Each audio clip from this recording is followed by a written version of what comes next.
আলহামদুলিল্লাহ। আজকে সকাল থেকে হচ্ছে মনটা ফুরফুরা। কারণ হচ্ছে আমার এক বড় ভাইয়ের ভিসা ইস্যু হয়েছে। সত্যি বলতে কি উম যখন কোনো ক্লায়েন্টের ভিসা আমাদের কাছে আসে, বিশ্বাস করেন কিনা জানি না, ওই ক্লায়েন্ট থেকে আমাদের হচ্ছে খুবই খুশি হয়। মনে আনন্দ আনন্দ জাগে। ভাইয়ের নাম হচ্ছে দিদার ব্যাপারী। উনার দেশের বাড়ি হচ্ছে মাদারীপুর। তো উনি খুবই, খুবই স্ট্রাগল করে ভিসাটা হাতে পেয়েছে। তার জন্য এক কথায় বলতে গেলে শুভকামনা। তো কথা হচ্ছে যে উনি মূলত আগে আরেকটা এজেন্সির কাছে টাকা দিয়েছিল। তো ওইখান থেকে অনেকটা কি বলে হ্যারাসমেন্ট হয়ে দেন আমাদের কাছে আসা। তো ইনশাল্লাহ বা এক কথা বলতে আলহামদুলিল্লাহ, ধরেন তাকে কোনো প্রকার হ্যারাসমেন্ট না করে তাকে যে ভিসাটা হাতে দিতে পারবো, এটা জেনে তার চেয়ে আমার বেশি আনন্দিত।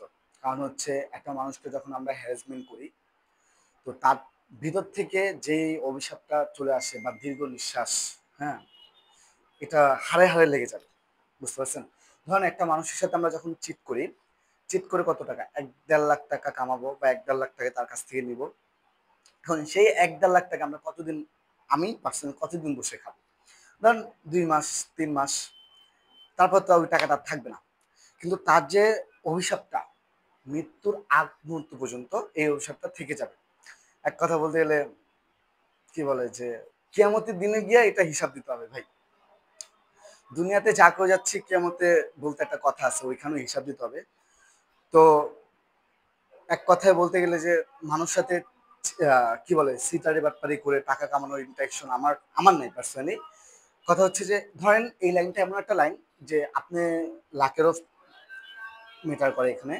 ধরেন আপনি ভিসা করতে দিলেন, মুফা আসছে, ভিসা ইস্যু হলো না কোনো একটা ভুলবশত, বা ভিসা হয়েছে আপনার ফ্লাইট হলো না ভুলবশত। সেক্ষেত্রে যে তার এতে করে যে কি বলে যে তার টাকাটা আমরা মেরে দিব বা তার টাকা নিয়ে আমরা তাকে হ্যারাসমেন্ট করবো এমনটা না। ভিসা হয়নি, সমস্যা নাই। তার যদি ভিজিকে না থেকে থাকে, আমরা কি করবো যে উনি যত টাকাই দিছে আমাদের প্লাস পাসপোর্ট, ওনাকে রিটার্ন দেওয়ার আমরা ট্রাই করবো, সর্বোচ্চটা ট্রাই করবো। কারণ ওনার পাসপোর্ট রেখে বা ওনার টাকাটা নিয়ে হ্যারাসমেন্ট করাটা, এটা এক প্রকার রাইটস নাই আমাদের। তো আমি পার্সোনালি মনে করি যে যখন কোনো এজেন্সির কাছে আপনি টাকা দিবেন বা পাসপোর্ট জমা দিবেন, একটু চিন্তা করে টাকা দিবেন যে যদি ভিসা না হয় আদৌ কি টাকাটা পাবেন। টাকাটা দূরের কথা ভাই, আপনি যে পাসপোর্ট, সেই পাসপোর্টটা পাবেন কিনা সেটা একটু চিন্তা ভাবনা করে দেন আপনারা ডিসিশন নিয়ে কোনো এজেন্সির কাছে বই জমা দেন। আর কথা হচ্ছে যে আপনাদের দোয়ায় আপনারা দোয়া করবেন জানি এমন কোনো কাজ না হয়, জানি পরবর্তীতে আমার বাবাকে কেউ রাস্তায় দেখলে বলবে না যে এই যে সিটারের ছেলে বা বাটপারের ছেলে, এরকম জানি না বলতে হয়। আমি এমন কোনো কাজ করতে চাচ্ছি না যে কখনো জানি আমার বাবাকে কেউ বলে যে এটা সিটারের ছেলে, বাটপারের ছেলে।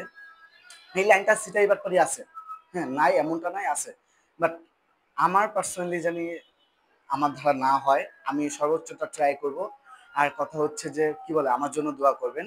আর আমাদের যারা যারা আমাদের ভিডিওগুলো দেখে থাকেন, যদি ভিডিওগুলো ভালো থাকে, ভালো লেগে থাকে, তাহলে আমাদের ইউটিউব চ্যানেলটা সাবস্ক্রাইব করে রাখবেন। আর আমাদের ফেসবুক পেজ থেকে দেখে থাকলে আমাদের ফেসবুক পেজটা ফলো দিয়ে রাখবেন।